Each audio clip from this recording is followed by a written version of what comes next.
Hey all, this is Andy from Tennis with Andy. So I was going to make this into a short, but I realized I needed more than just 1 minute to talk about this. So I'm going to flip my camera. All right, so I have 3 rackets here. I have the Wilson ProStaff RF V13. Then I have the regular ProStaff V13 and the new V14 ProStaff.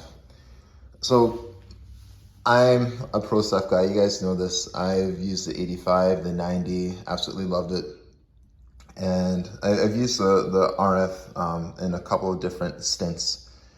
And this is the reason why I feel like, unless you're Michelle from Tennis Warehouse, why the majority of recreational players should not be using this racket, should not be using the RF. Number one, it's heavy.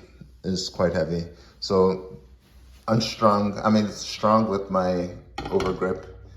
You see it's weighing in at 361 grams. And strung with overgrip for the regular ProStaff. You see it's 333 grams. And I played with both, and literally I got like plenty of stability just using the ProStaff. These extra 24 grams added on here are a bit extreme in my opinion. So that's one thing. For the ProStaff, the regular ProStaff, in order to get a little bit closer to the feel of the RF, you could switch out the synthetic grip, put on a leather grip that will add about 10 grams. Maybe add 3 grams at 12 to give you more along the swing weight of the RF. And that's just adding 13 grams to get you something that plays with plenty of stability and about the same swing weight of the RF. And so that's what I've been really trying to do recently, just go with a lighter frame and add weight, because it's much easier to do that than trying to go with a heavier frame and try and take out weight. So that's number one. Number two, I didn't realize how annoying this would be, but it really is annoying. So I tried to hide this, but let's see if we can go closer. Okay, so notice how the butt cap, the edges are really sharp for the RF. I don't even know whether, I don't think Federer uses this butt cap, because like, if you're a two-hander like I am on occasion, or for the last 3 years, I tend to, let's see if I can do this. I tend to have my dominant hand sort of sticking out over the edge, right? So literally this butt cap is eating into my palm, as well as my serve. In order to keep my racket loose, I don't do this, right? I sort of go more along lines like this. It helps me with my pronation. But this makes it very uncomfortable with the butt cap. Now for the V13, also the V14, notice what Wilson has for the ProStaff. This is a nice rounded butt cap, and this is what they should have done with the RF. It really doesn't make sense to me why they did this with the RF, put that sharp butt cap and use a nice round one for here. So one knock for the V13 that people have said is that it plays stiff, and yeah, it does play stiff. It reminds me of the RF, and like it's a matter of preference. Some people like the stiffness. I thought it played fine when I hit with it.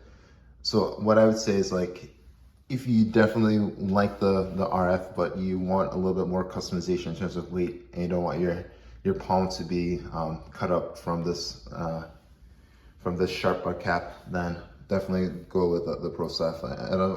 From a Wilson point of view, I see why they would discontinue the RF. I think it's a very niche racket for a very select group of players.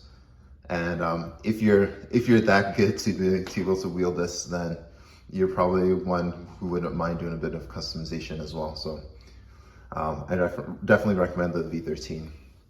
V14, I haven't hit with it yet. I've taken some swings. I could sort of tell how the racket would feel by just taking some initial swings, and I think I took some selfie ground strokes.